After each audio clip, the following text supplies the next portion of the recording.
I remember like getting out of the salon, jumping into my boyfriend's car and being like, I'm going to open a nail salon. I loved the mix of streetwear with high-end designer clothes. So then I'm narrowing down. If you wanted to do sportswear and youth culture, you came to me. I got sports clients like that. My best friend said, look, I'm going to travel around India for a year. I'm going to give you my inheritance to start this business. And when I get back, I want a job.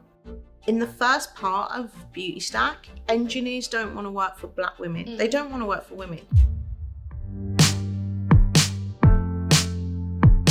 So we're just going to dive straight in. I love looking at the kind of trajectory and the timeline of your whole career because I feel like it makes so much sense when you meet you, and it like makes so much sense. It all ties together and everything. And I think you've done the transition between those things so well. But before I kind of jump ahead at that, I want to start at the very beginning. I want to start before WAR magazine, a little bit of background on yourself and your kind of like education. Yep. All of that would be really helpful for people listening. So can you give us a little whistle-stop tour of up to the point of WAR magazine?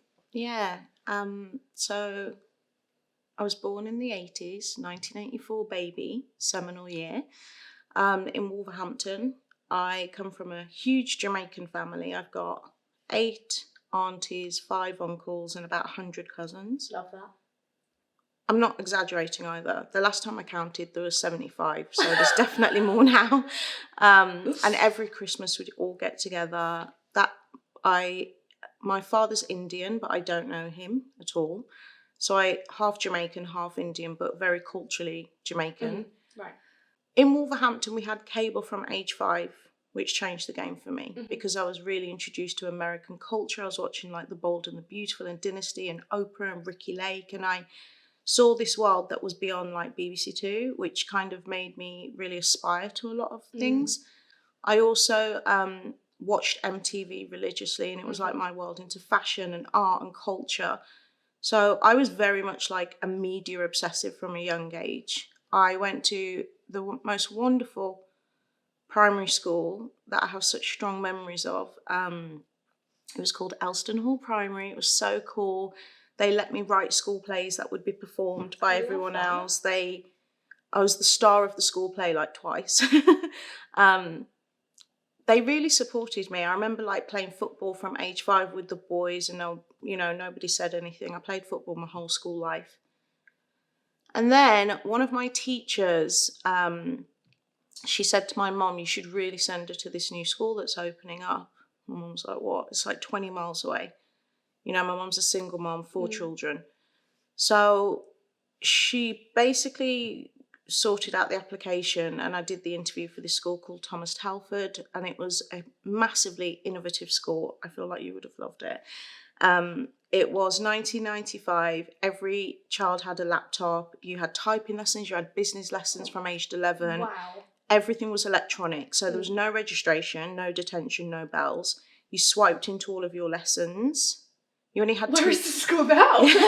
You only had 2 lessons a day. So you had one for 3 hours in the morning, one for 3 hours in the afternoon, because they believed in deep work. This is in the 90s. It was incredible. Hated it when I was there. Love it in hindsight because it built my work ethic and stamina.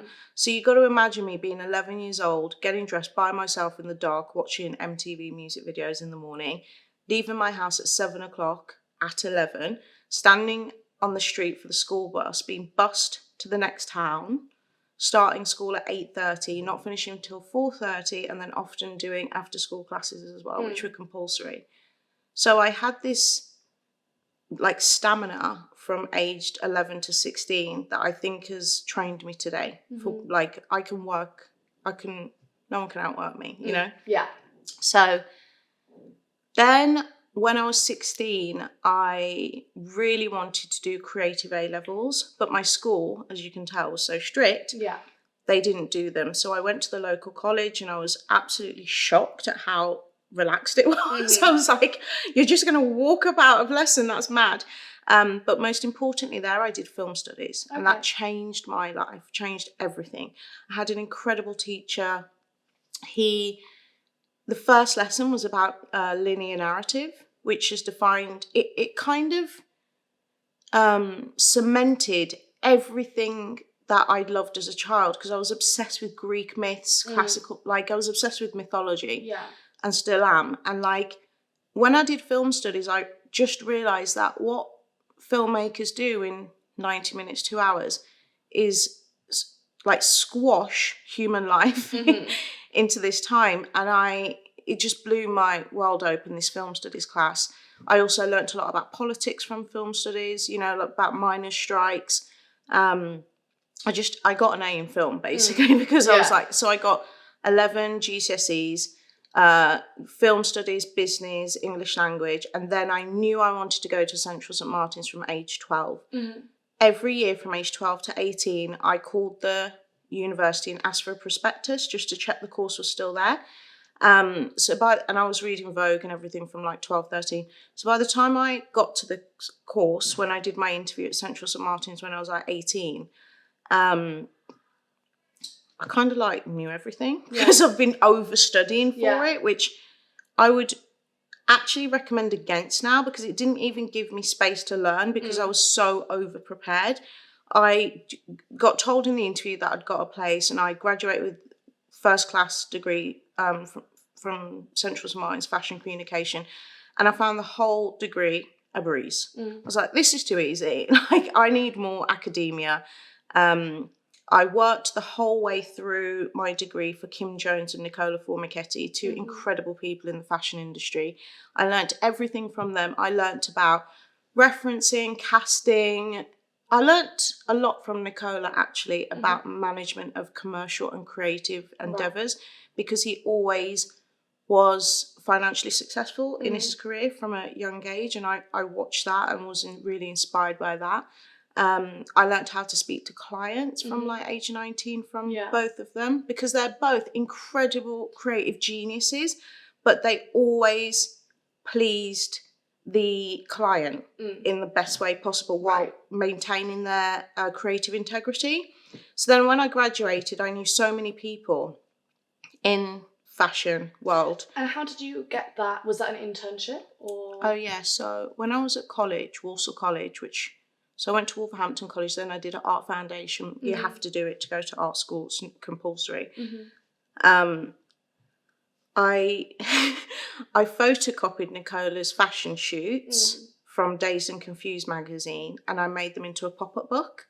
And then I posted the pop-up book to him and said, whenever, like, I'd like to intern for you. I thought everyone's going to send intern letters. I'm going to make a freaking book. Yeah. So as you can tell, I was very OT. I was always doing the most, right? So, and I'd like to talk about this later, actually. So I made this pop-up book, which immediately caught his eye. He called me on my grandma's landline. He said, when you come to London, call me. When I moved to London when I was 19, I specifically moved 4 weeks before university's start date to be able to work for him. Right. I interned for him. On the first day I turned up, he was like, are you ready to start now? I remember my boyfriend at the time was outside the bus stop waiting for me. I'm like, go, I'm starting now. So yeah, I worked for him, and immediately he was like, why don't you just work for me full time? But it was really important for me at the time to get a degree. Yeah. I was the first person in my family to like get a degree at the time. Lots of my aunties had degree in adult education. So yeah, it was really fun and amazing. That month was actually so hard because my student loan hadn't come. You'll remember that. Yep. Yeah. And I don't come from a wealthy family. It was the first time I ever had to get like a student credit card. I was working like 2-3 jobs throughout uni. It was really tough. But then the day that the loan came, and I was like, right, I'm paying my rent for 3 months, done. Very, very responsible. Oh, always I would do that. So yeah, I feel that it was important for me to stand out, to show up and basically work really hard. And I started while the second year of uni because I was going out raving. I was living this very high fashion life in the day. Then at night I was going to grime raves and hip hop raves. Yeah. And then I just was like, there's no women here. Yeah. And then I made magazine. Amazing. And so where did the original concept? Good learning to speak. Where did the original concept for Wow magazine come from, and like how did you get from concept to actually having Okay, so product. Before college with MTV, but then with college and the film studies and stuff, I was really learning about forms of communication, film, TV, music, magazines, etc. And in my research on historical subcultures, which I'm ultra fascinated by, zines were like a thing. So a zine, for those young people, is basically like a fan magazine. It's like it was called a fanzine, which means that, let's say you're obsessed with you. Let's say you've got a fan who's obsessed with you, Grace. They would make a magazine all about you. And because they tend to be independent, it would be photocopied, it would be cut out, it would be hand drawn, and it would be like really, really just raw. So I was like, I'm going to make a fanzine about women in hip hop. I'm going to call it WAR, which stands for We Arent Hoes. And I'm going to celebrate all of the women in hip hop who aren't basically dancing in naked in videos. They're not like video girls, because the time I was making it was very much the era of the video vixen, right? And I wasn't sure. I was trying to find my own identity at the time. So if you imagine I'm 19, 20, I'm going to clubs, not necessarily dressed in tight clothing, but then I could be dressed in tight clothing, and that's also fun. Yeah. And I was just playing with my identity at the time. So then I wrote it for, I asked a guy actually in the computer lab at Central St Martin's, because he knew I was really into tech and computers. He gave me a copy of InDesign. He'd just pretty much like come out. And I sat at home on my Mac Mini and I made the magazine by myself for 2 months. Every day after uni, I would go home, I'd sit on this little computer, I'd write up an interview or scan in photos. You literally had to scan in photos. Yeah. And there was no smartphones, so you couldn't like put a picture from a phone to a computer back then, which is wild actually, now that you think about it. And I made this magazine, and I'm a big believer in constantly talking about your ideas. I think people get very nervous about competition, and I really try and think with an abundant mindset all the time, that anyone could replicate what I do, but it wouldn't be me. It's about the execution. It wouldn't be me. Like, let's imagine, for example, and I'm skipping ahead, I made a nail salon. The person who runs a similar nail salon is never going to have gone to a tech school, gone raving, watched MTV. Like, do you get what I mean? Watch that movie. So it's not going to necessarily be imbued in their project. What I did was tell everyone, I'm making a hip hop magazine for girls. Yeah. And then it got travelled around, and then eventually it got to a major sports company retailer that said, we want to sponsor it. I was like, what? So didn't know that was a thing. So then they paid for professional printing instead of photocopy printing, like 10,000 copies. And how far into the project was this? I think I was probably like a month in. Oh my God. Yeah, but I used to go out all the time. Yeah. You're a student, that's what you do, right? And I'd love going to not just raves, but to exhibition openings and things going on. So my network in London today tends to have come from those first 5 years of me just hardcore being out and like curious about what's going on in the world. So they printed these copies, and then the copies came, and then at the last minute someone in the office said, there's nipples in here, so we can't put it in the stores. So they shipped all 10,000 copies to my house, and that was quite stressful. And they were everywhere. So imagine like living in a shared house. I'm assuming these are women's nipples? Yeah. Of So course. like women's the nipples. man's nipple is not a problem. And then I had to get rid of them. So I just took them out on the street and would give them to girls that I thought were wild girls. So I wouldn't just hand them out willy-nilly. I'd look at a girl and I'd have to make a snap assessment.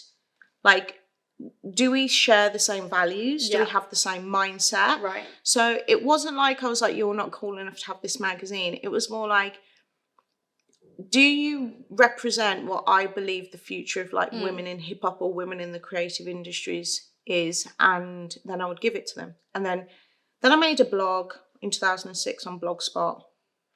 And then it went around the world.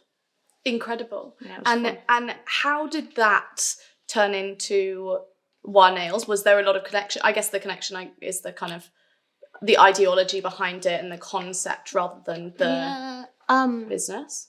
So a big part of hip hop culture, being a fly girl, was getting your nails done. Yeah.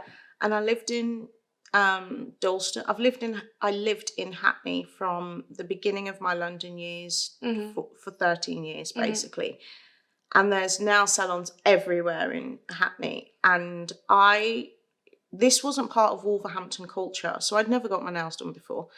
So I used to always go with my girlfriends on a Friday, we'd get our nails done, and then we'd go out to the parties and stuff. And it was like a really fun experience, but I felt like the potential for what could be done on my nails wasn't delivered in Hackney.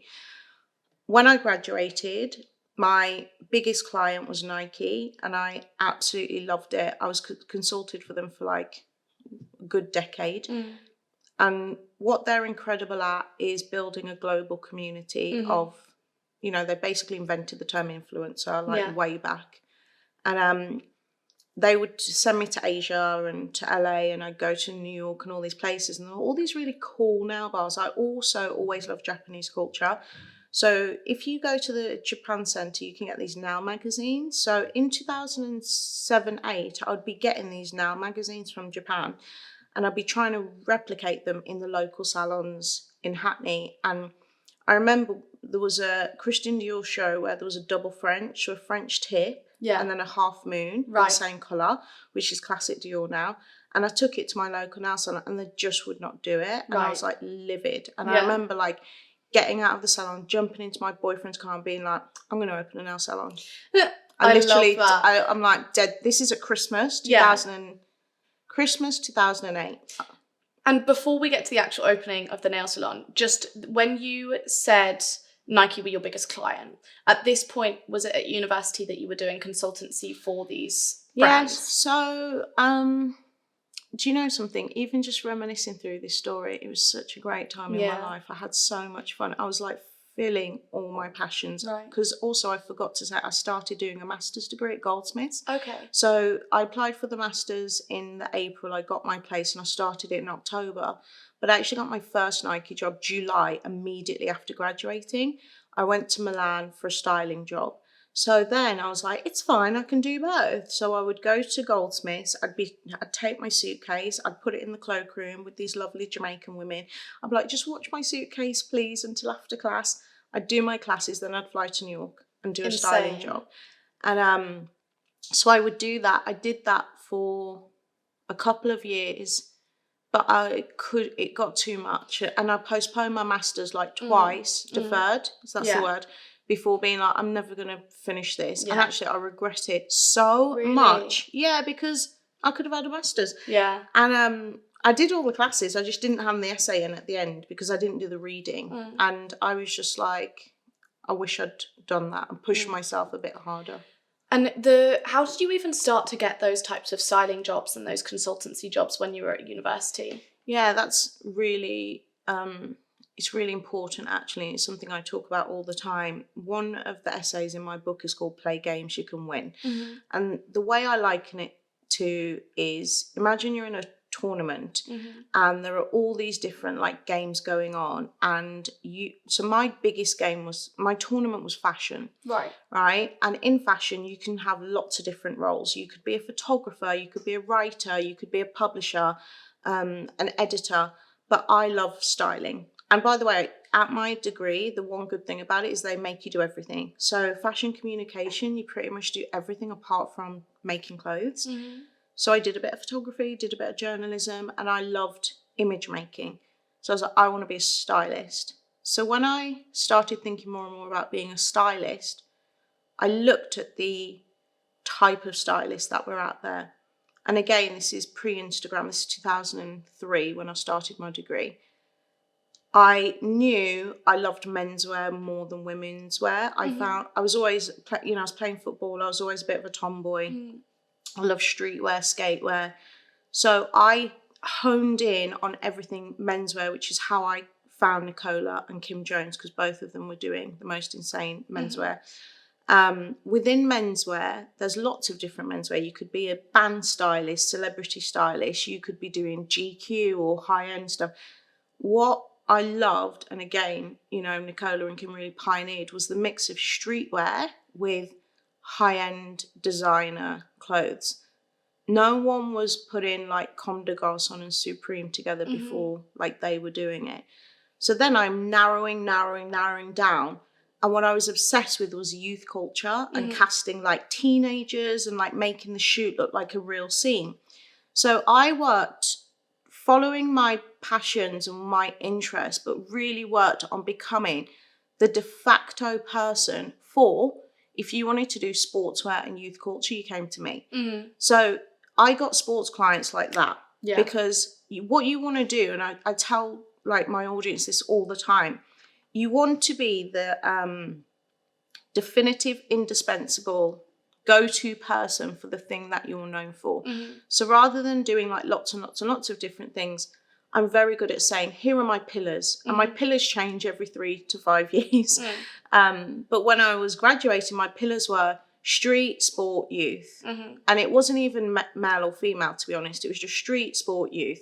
So I would do jobs for Nike, you know, Reebok. I remember I did a shoot for Reebok with Nan Goldin, really famous photographer. I did Levi's, Lee Jeans. I did a lot of like youth culture because they knew that I could deliver on this one thing that they wanted, which meant I could put my price up for it. I think that is such an important concept. I think that and I'll be the first person to say that like I'm really good at like, I think if you look at my career, it will look like key points, but actually there was so much shit I threw at the wall that didn't stick as well. Same. Whereas like now you know, there gets to a point that it comes to where it's like, no, if you want this type of person, you will come to me. Exactly. Like as in, you know, there are a few other people who I guess like sit within the same space, but like if you want this and this, like I will be the one to offer you this. Like this is what makes you indispensable. Exactly. And I feel like there's so much talk about niches online, which is really important, but it's like position yourself to your ideal client over and over and over. Like the fact that your ideal client should come on your page and be like, there. Exactly. And if there's anything that you go on your page and it's whether it's Instagram, whether it's your website, whatever it might be, if there's anything on your page that kind of takes away from that, just refine it. It's not about like not doing certain things. It's like be your perfect client's perfect person. Yeah. And just like over and over and over, always look at it through that lens. I think it's worth as well. There's a big challenge right now for what you can deliver as a core value or core pillar that cannot be easily created on an Instagram account or on a page. So one of the things that I would always be known for as a stylist was I was highly energetic, personable, chill, fun, made everyone feel good. You can't, you know, how do you capture that? So there's a lot to be said about just general reputation also, and being like deciding how you want to show up in the room, not just from a visual place, but from an energetic place. I could not agree more. And I also think that like there is so much to be said for being a easy person to work with. And by an easy person to work with, I do not mean a pushover, and I do not mean someone who will walk in and just be like, you know, like, oh no, that doesn't matter. If it matters, it matters, especially like with creative vision, just being like, no, I really do need that actually to be able to do my job, because that's important. But that's all about being an easy person to work with. If you compromise on those things and then your work at the end isn't what it should be, that's also not being an easy person to work with. But like showing up, sticking to deadlines, being personable, being polite, but then also take no shit when you don't need to take shit. And like, I think that's so important. And we like, there's a lot of this, I don't know, I feel like there's a lot of projection when you want to appear a certain way, and actually just being a really good person to work with says so much. Like I would like to think that everyone who I've been on a set with or like whatever will say, yeah, easier than I expected. Yeah. Like would have said this, but actually, you know, it was like this and this. And I don't think that can be said enough. I'm not always easy to work with though. And I think what's important is when I'm on set and I would say I've not been easy to work with, I've been conscious of it. So I'm not sitting here thinking that I'm like, you know, I'm doing my best and why isn't everybody just like For sure. understanding? I would say there's different levels as to why I might have made a decision that this is how I'm going to show up. So, for example, it might be that I've found everything about it thus far unprofessional, and therefore I'm just thinking, all right, I'm here and I'm going to do my part.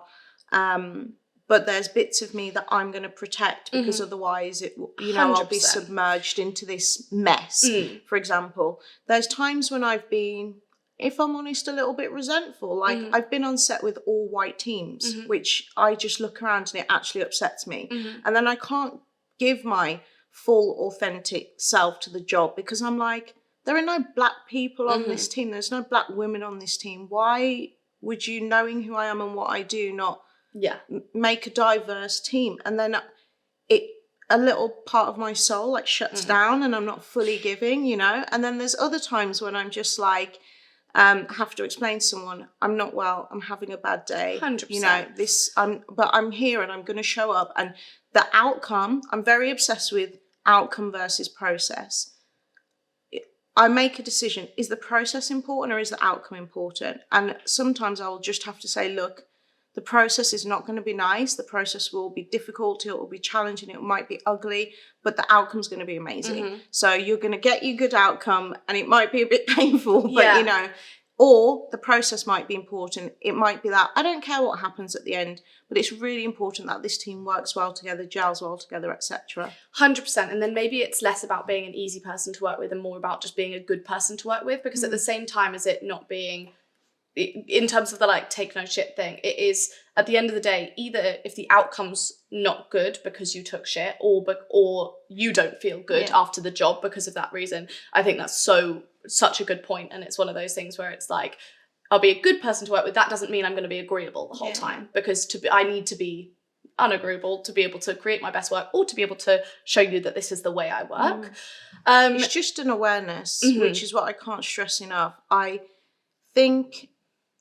feel like there are times in my life and there are times I see it that people around me where there's this lack of understanding of why things have happened the way that they are. And I'm big on truth seeking. Like, how can I get to the core of why this is so?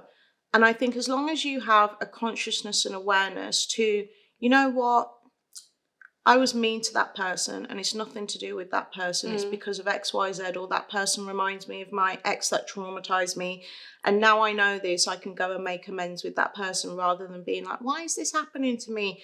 I'm just always on a constant cycle of context, nuance, and self-reflection. Yeah. Like, what is going on here and how is this affecting my emotions? You try and create space between them. So try to not be as reactive. It might be 5 minutes, it might be 10 breaths, which is what I tell my son all the time. Take 10 breaths and then let's decide. It might be an hour. Sometimes it's a year. I've been away from things that have been painful for me for a year to see if I've changed my process on them. But I do think that throughout my career, there is, you know, we can talk about my career as this top surface layer, but actually what happened underneath my career on a personal level has been the thing that I'm probably most proud of, because I can do anything. If I want to do something, I'm going to do it, right? But what you can't, or what I rather couldn't force, speed up, overachieve, over-prepare for, was just going through the life journey of becoming the person that I want to be. You almost like can't rush it. Yeah. And that was quite interesting also. Yeah, I think that's so important, because we look at the kind of milestones as the career rather than the actual like growth through that, which I think is really important. How did you even get to the point where you had a nail salon? Like, in terms of like getting the space, getting the team? Yeah, so my boyfriend at the time is my son's father, and I got into his car and I said, I'm going to open my own nail salon. And he was like, okay. We just met, by the way, like we met 2 weeks before. Right. And so I would sit in his car on my phone reading nail blogs. there was only one actually, so I don't know why I used the plural. There was no nail blogs. There was this incredible trade magazine in the US called Nails. It was like, like a corporate magazine. Right. And I would read that magazine on my phone over and over again and just be like, okay, how do I do it? Then I found this ebook by a woman who I eventually met and made friends with, who now lives in South Africa. It was written in Comic Sans and it was called How to Open Your Own Nail Salon, $5.99 ebook. I bought it, downloaded it. I love that. Yeah. Talk about a niche market. Literally. Well, you did that, didn't you? That's so true. Yeah. So she must have sold because nothing. I mean, I don't think a book still exists on literally how to open from the business side. Yeah, that's so true. You know what I mean? So she was great. She actually owned the previous nail salons in Selfridges, and she was amazing. So I downloaded this book, and then I am the type of learner or doer that once I get an idea in my head, I obsessively research it. Right. Like, I will listen to like 10 podcasts in a day about media business models, nail salon, whatever it is, right? And then I'm kind of absorbing everything everybody's done before and thinking, what's my point of view on it? So then my boyfriend at the time, on February or so, he's like, I've got a surprise for you. I was like, what is it? He's like, I found a spot. I was like, what? So 30 seconds from my house, I lived in a warehouse apartment on Kingsland Road in Haggerston. He found me the original salon location. Oh, so cute. It was like a mess. The street was like full of drug addicts and like rubbish. There was no such thing as a flat white. There was no avocado on toast. Right. No everyone had an iPhone. It was next door to a chip shop and a kebab shop. And I was like, yeah, this is great. Perfect. Spot on. And it had no toilet, no kitchen. It didn't have a front. It had a wooden front. Like, why would someone take the glass out of the shop? So I was like, but again, it's really funny because I was so naive.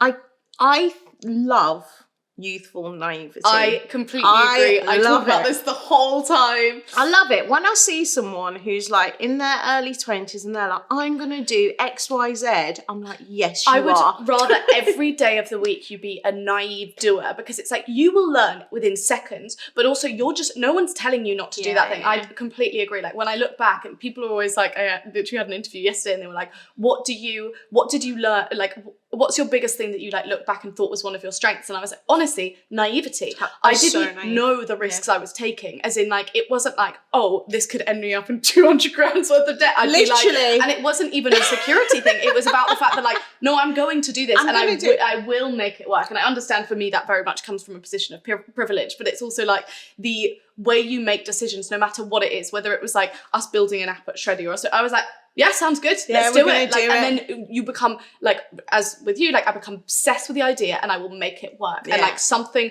will happen. And it's just like now everything's so considered, which is important. And like there's much more like salaries at stake and mortgages at stake and all of these things. But it's like, do you know what? Like I fucking love youthful naivety and just being able to be like, I just love seeing people going around just being like, yeah, I'm now doing this. I'm going to do this. I love it. It's so true, because I didn't, despite all my years of business studies, which by the way doesn't prepare you for actual business. There's not one thing in my business. I did business studies for 7 years, right? Nothing. But I do think that like I just threw myself into it really quickly. Actually, how I started it was I was earning quite a lot of money styling. And because I'd never came from money, I didn't really know what to do with my money. So I was kind of like always just had a bit of cash in my bank account, because you get paid in lump sums. And then my best friend, Megan, she was going traveling around India. She'd had a job at the Top Shop. We were both like, you know, well, you might not know. I don't know if you've ever had a job, Grace, but like I've never really had a job either. But when you all graduate and you're all in your you're all in the beginning of like, what are we working on? She got a job at Topshop and she was like a buyer. She'd got some inheritance from her grandfather, and she said, look, I'm going to quit my job. I'm going to travel around India for a year. I'm going to give you my inheritance to start this business. And when I get back, I want a job. I was like, fuck off. It was like 17 grand. And I paid it back. Are you guys still friends? She's godmother to Roman. That is the best story I've ever heard. Yeah. She gave it to me. I don't know what. She was probably naive as well. Yeah, she sounds like it's the best naivety I've ever heard. Because you know what? That 17 grand literally went like that. It went on the deposit. I didn't realise you had to pay 6 months deposit on a lease, first 3 to 6 months of rent, the legal fees for the place. I had to build a toilet, I had to build a kitchen, I had to get licensing, I had to build a glass front because there was no glass, as I said. It just disappeared, like before we even opened. But it was so much fun because I didn't really know what I was doing, but now if you ask me to open a salon, I could probably get it open in a couple of weeks because I've done so many, you know what I mean? And it was really like, I wanted the feeling to be like you're coming into my house. Right. So it was very, very studio vibes. It didn't look like any other salon. Every other salon was like white, imported furniture, like a bit tacky. Yeah, like you're going into your mate's house, you're getting ready for a party and literally. You're doing else. And that was what it was like for the first few years. People would just come in on the way to going out drinking in Dalston. Yeah. The salon would be open till like 10, 11 o'clock at night. I remember we screened Beyonce's first film. Yeah. I forgot what it was called, but we just... I say screened. We put it on the laptop on the desk of the nail salon, right? The premiere. But it was just wonderful. When the tsunami happened in Japan, my friend organised a sale. We raised like $4,000. We let local women's charities do meetups. I let the local kids from the estate across the road sweep up nails in return for free nails. It was like so community vibes. And I absolutely loved it. We were in need. Everyone says this. Yeah. I think I probably get asked at least a couple times a month, why don't you bring in WA back?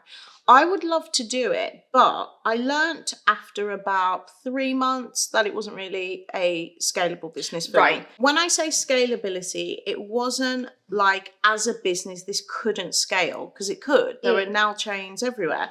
I did not want to do it. No, is the key thing. So after 6 months of WA being open, I didn't want to do it. And I know you deserve a fucking huge business. And you're not going to be happy with your income coming in. Actually, it wasn't even that. It was not, like, genuinely, it was nothing to do with my ambitions. It wasn't to do with the money. It was to do with the type of work that suits me. And this is something that I constantly tell my team. We make everyone in the company do a presentation on themselves. What are you motivated by? What type of work is productive to you, etc. So I know if you're into deep work, writing essays, I'm not going to ask you to do an Instagram live because that's not what you're suited for. And I was 25. Yeah. I didn't know what I was suited for.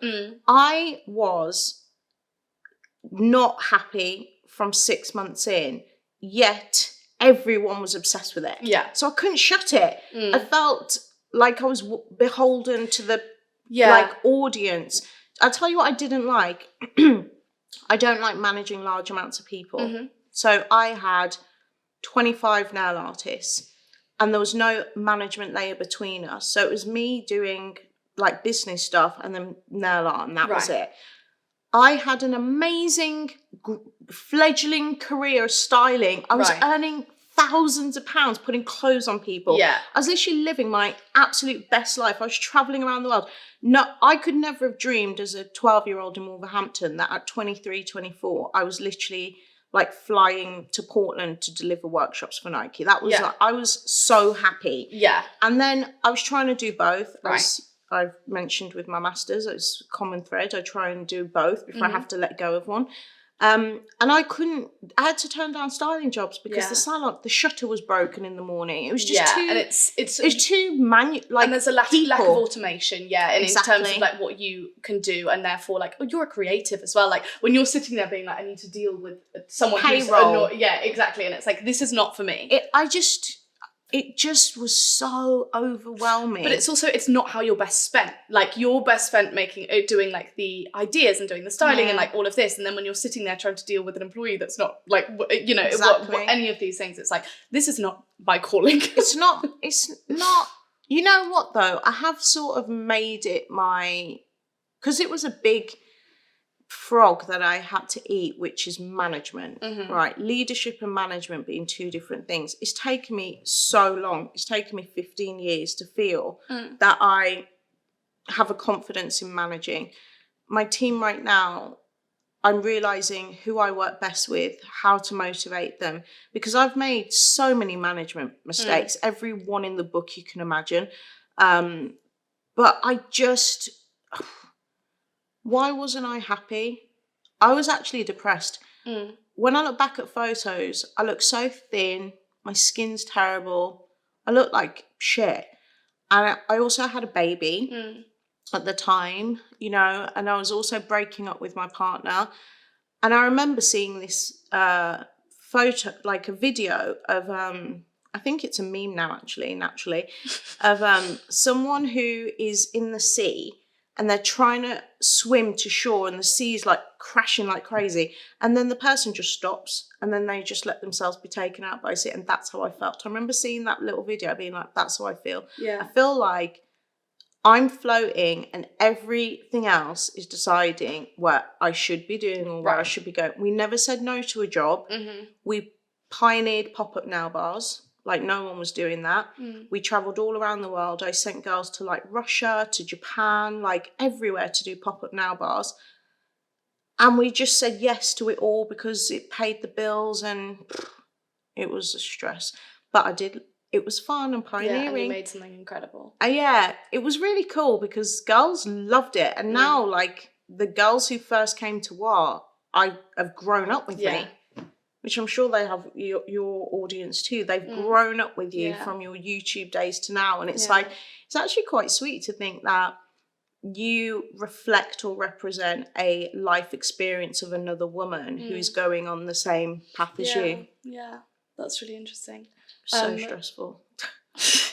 That, you know what, 25 to 33 were probably some of the most traumatic years of my life. 100%. And what age did you have your... Roman, 26. This is great. My best mate. I always watch your Instagram stories. I'm literally obsessed with him. I love how you're just best friends. Yeah, he's really good company. Yeah. Like, sometimes if I'm walking down London by myself, I'm not thinking, I wish I had a man with me. I'm like, I wish Roman was here. I wish Roman was here. It'd be better if Roman was here. Yeah, he's really good. He's chill. It's funny. Love that. So I feel like when you start up a business, it's really easy to overlook things like the tech you need to have it like in place. So for example, you're having a nail shop, a nail salon.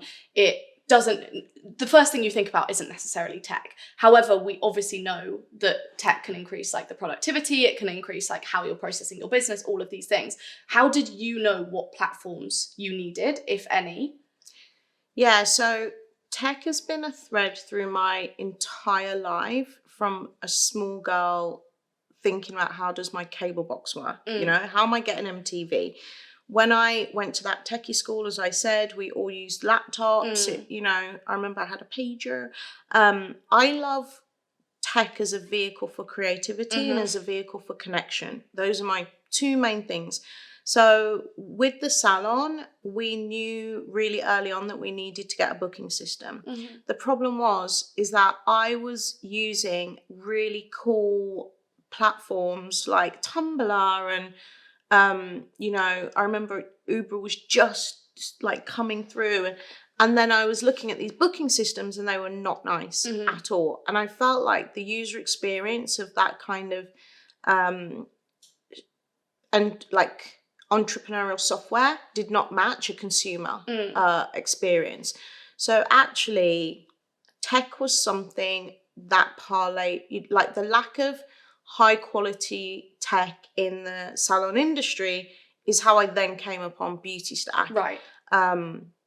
We pioneered loads of stuff in that salon, little user behaviors, but one of the biggest ones was that if you imagine a website for a nail salon in 2008, if they even had a website at all, by the way, because that would have been rare, it normally would have just been a listing. They would have a static menu of designs that typically look like stock imagery. What I did was I knew I needed a website for the salon, but I was like, but I need to be able to update that website all the time. So I was like, I'm just going to make it a blog. So we used Tumblr as our main salon website. And every single day we uploaded anything from 5 to 50 pictures of the nails we'd done that day. So instead of having static menus, we had constantly organic, evolving menus. Yeah. Again, unheard of. Instagram launched a year later. I moved from Tumblr to Instagram, which is how we grew our following so early, because we were like probably the first nail salon on Instagram. As we grew on Instagram, people were screenshotting pictures of the nails and emailing them to us. How much is this? How long does it take? Who did it? What is it? Is that acrylic? Is that gel? What is shellac? What is CND? Everything. And I would be like, so much of my time, going back to the things that I hated about that place, were answering emails about what is nails. Second time spent was doing the rota, also a tech issue. So I remember sitting there being like, okay, I'm going to start tagging these nails. And what I was trying to do was build a very early data labeling system on Tumblr. So if you came in and you said, I want something pink, girly, graphic, nature inspired, it would all be tagged. But that was also super manual, super long. Yeah. So I was like, I'm going to build software. Yeah. I'm going to build software. Never done it before. Just like the usual people, everyone just build software. I'm just going to build software that says you click a picture and you book it with, the person that actually did it. I want to talk about the move from WA to Beautystack. Yeah. How did you know that it was I mean, I know you've talked about now, so within the first 6 months you realised like this is probably not what I'm going to be doing, as much as I love the concept. How did you know it was the right time to stop and not just like sell it, for example, and actually move on with your career and your life? So I spoke to a lot of people about selling it, but I didn't think that they would steward it in the right way. And I was still so young, and I thought, you know what, this is my first business. I'm going to do many more. I'd better just kill it. Yeah. And I never regret that decision at all, because I've not seen a single salon like WA. No. That's the fact of it. And not one. If one existed, I'd be so happy, because I'd be getting my nails done there. I actually get my nails done with all the WA girls in their own spaces, but there isn't anything like it. And I feel that, selling it. Why didn't I sell it? The people that were able to buy weren't like me. Yeah. They were mainly men. Yeah. And I just knew they were going to extract value from it, and it wasn't going to be great. I also did a product line, and I didn't really like making products either. I'm an experienced person, and I'm a software person, not a product person. And I just, I didn't enjoy that either. Yeah. I should have probably built that and sold it, because that would have been easy to do, because it's difficult to get products wrong in terms of beauty. It's all the same, thing. But I was very inspired by Colette in Paris. Colette in Paris had recently closed on their 10th anniversary. And at that point, I was like, that's what I'm going to do. Yeah. I'm going to and we closed on our 10th anniversary. But I love that. And I also feel like when you look at your career, there's a reason you're known as such a great entrepreneur. And I say that not just to, be all the way up your ass, but to be like, in terms of and you're so fine with just being like, actually, this is great. We now move to this. And I feel like there's so much narrative out there that's kind of like, you do your business and it's either a failure or it's a success. And it's like, WA was such a great success, and then you decided, actually, this is not what I want to be doing, and that's kind of the road you took. And I think there's so much to learn from that actually we usually box it into like either of those two things. It was absolutely a success. That doesn't mean it needs to be sold. That doesn't mean you need to continue doing it. And I think having that control and being like, this is who you are as an entrepreneur. As you said, this is my first business. I'm going to build loads more. I just think it's such a powerful mindset. You know what? My proudest achievement from WA was all of the women it inspired to do their own businesses, because I know for fact we've created an army of entrepreneurs who basically saw that a little black girl from Wolverhampton could have a shop, so why can't I? Like, no one had a shop at that point. Like, other women didn't have a shop. It's so strange to think of how the landscape has changed so rapidly. But when I look at the influence or the impact of WA, it's not about the finances. It's about the fact that people knew it was possible and knew that a woman could grow something, and a woman of colour.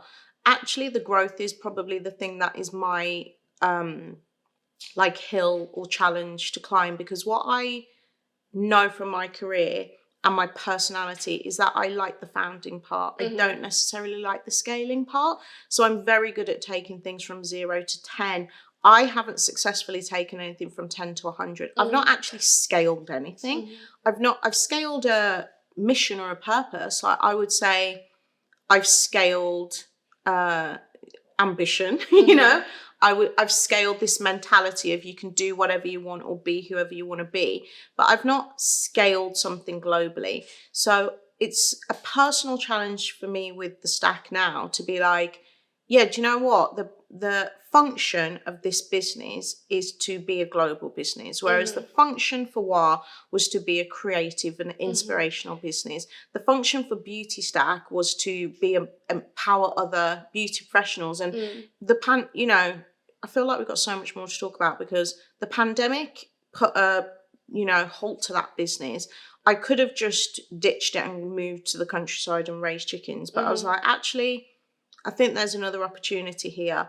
And now, even in the year and a half that we've had the Stack World, there's now an even bigger opportunity, which is when I look at my career, for 15 years, I've built communities. I always thought community building was the marketing purpose for the product. Right. But actually, community is my product. I've always brought people together, physically or digitally, and they have connected, and then they've gone off and done their own thing. I was just joking that I get so annoyed when people I've introduced to, like, on Instagram hanging out, because I'm like, I miss you all. Now you're friends without me. But you know, what we're doing now is we're building communities for workplaces, because fundamentally my mission in life is gender equity through community. And I can keep doing that through D2C and through, you know, increasing memberships and doing events and doing more communities. But actually, I can achieve my mission globally, at scale, at a faster pace, if I'm building communities in workplaces for some of the biggest organizations in the world, which we've started doing. And that has been not only lucrative, like doubling our revenue in like the last 6 months, but effectively we're changing their lives. You know, if you've joined a large corporate company in the last few years, you've got a very different workplace experience to someone who joined pre-pandemic. You're hybrid working, you don't know anybody, and you're kind of a bit of a loose, lost fish, right?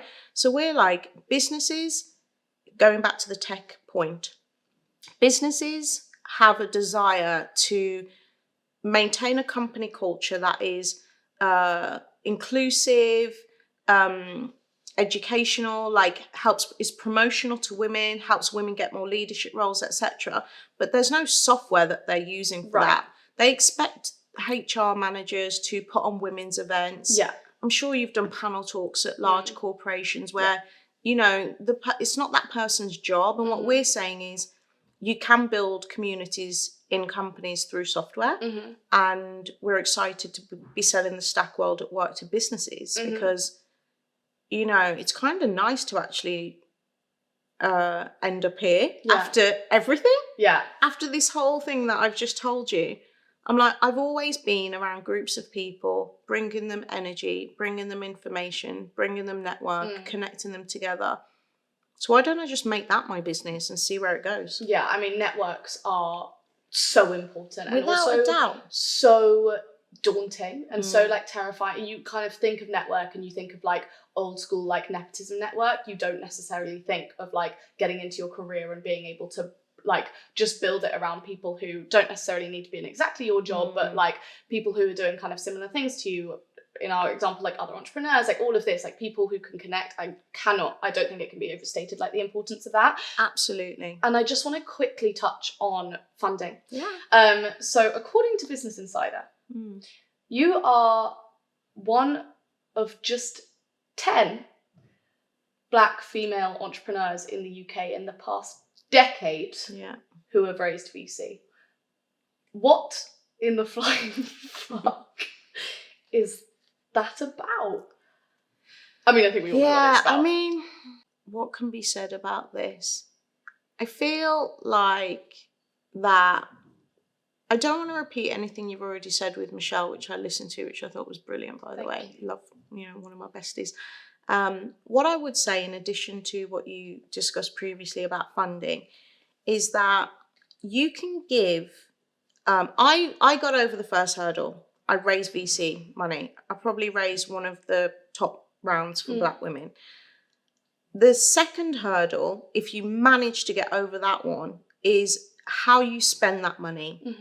And one of the things I realized during my process as a VC-backed startup is that you can give 2 people 1 million and they're going to deploy that capital in a completely different way based on their experience, based on their personal barriers, what's holding you back, and based on their network. And what I mean by that is, in the first part of Beautystack, engineers don't want to work for Black women. They don't want to work for women. There was this whole thing about the few engineers not really understanding that I was their boss. You know what I mean? So then you have to pay extra money. So you basically spend more money to achieve the same results than someone who's got a network, who knows an amazing salesperson from their MBA, or there's so many there's so many Eton boys in tech, right? So they're able to call on their Eton boy mates, oh, come and do this job, and in 2 months they're going to get more sales than the woman who's never been in that network, because they're also selling to their friends. So if you're one of the few people women that managed to overcome the hurdle of venture capital, you really have to think about how you're deploying that capital. And I think investors should be way more supportive of, like, I got given that money and then left to my devices, and I was like, I don't really know about paid marketing. What is that? Like, I've always built my business organically.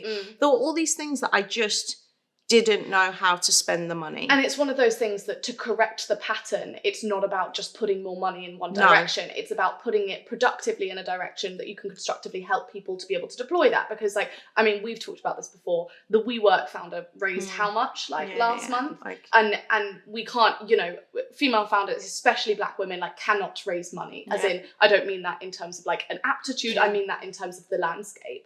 And it's like, but you're throwing money in this direction because you know it works. And why does it work? Because it's all built on unfair systems, and it's all built on a certain network and directions. It's built on networks, and the network and the community. This is why I say my mission is gender equity through community, because I think if you know someone who's the lawyer, who's the salesperson, if you know someone who's at a high position somewhere so that you can get that deal made, that's how you actually raise your economic independence, your mental autonomy, everything. I'm just like, the capital is just one part of the problem.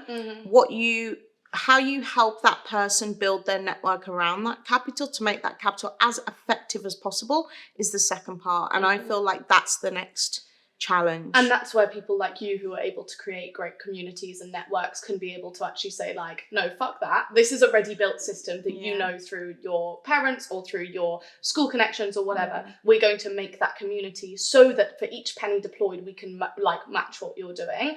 And you do that obviously incredibly effectively. And it's almost like, I think that we often want to fix problems by just being able to tick a box of being like, this is how many diverse investments you've made, all of this. And it's like, okay, but how, if the system's like this, how do we make it like this by actually being able to put systems in place so that you're not just throwing money at it to tick a box? Because of course you can get rid of that money. Like, of course you can deploy that money. You're meant to get rid of the money. It's your job to deploy the money. So I feel... Yeah, you're completely right. Now, when I raise again, I will be looking exclusively for people who can introduce me to enterprise companies. Right. That's it. I'm like, anyone can write me a check. Whoopie-doo. I'm good at pitching. I'll pitch. It'll be fine. Yeah. I will raise money again. That's the fact of it. But can you introduce me to 3 people at Fortune 500 companies who are basically going to buy my software? That's what I care about now. And I'm a lot more strategic about it than I was in the early days. But I've got to say, we're talking about all of this, but until you've lived it and learnt it, like, you just have to, you're going to make some mistakes. And I think a lot of the difficulty and the loneliness of an entrepreneur is the shame you feel, because you're like, how could I be so stupid to make this mistake, whatever that mistake might be? Everyone else is doing so well because you only see their highlight reel. I'm not good enough to do this. Why am I even bothering starting a business? I'm not meant to be here. And people will have this loop in their head of these things. And it all's born from shame. And the reason you have the shame is through lack of sharing the knowledge that this is completely normal. When you hear that this is completely normal, that your nervous system relaxes. I remember when in the middle of the pandemic, I'm part of a CEO group. We meet, it's me and 5 guys. We meet every month. We have done for several years. They're really successful founders. And when I was thinking it's going to be so hard to raise, every one of them told me a story about how their rounds had fallen apart at one point or another. And I was like, oh, that happened to you. Okay, well, maybe I'm not an idiot then. Sharing knowledge is what gives people power. It means that if you're in an office and someone does something untoward, talks over you in a meeting, harasses you, and you talk about it, you can be like, oh yeah, this happened to me too. Let's get together and share that knowledge and build a case against it. It takes away the power from the system that's against you. No, I think that's so powerful, and I think that's a very good place to end. I will just say I've never talked to a business owner, CEO, entrepreneur who has not talked about, in that week specifically, how much of a shit show their business is. And I think we look from the outside and we're like, oh, but that one, and it's like I talked to someone from $1 billion company yesterday, he's the CEO, and she was like, oh no, we made that mistake for about 6 years, so don't do that. And you're like, how? Like, you look impeccable from the outside. And sometimes you look at these big companies and you think, that everyone's doing well, and they are just as disorganized as you are, babe. Yeah. They just don't sweat it. This journey is so hard. You just have to enjoy yourself. You have to make friendships. You have to build community, and you have to just laugh at it sometimes, because otherwise you'll cry, and you will cry. And what a good place to end. Don't cry, guys. Or just cry and get up and do it again tomorrow. Thank you so much. Thank you, Grace.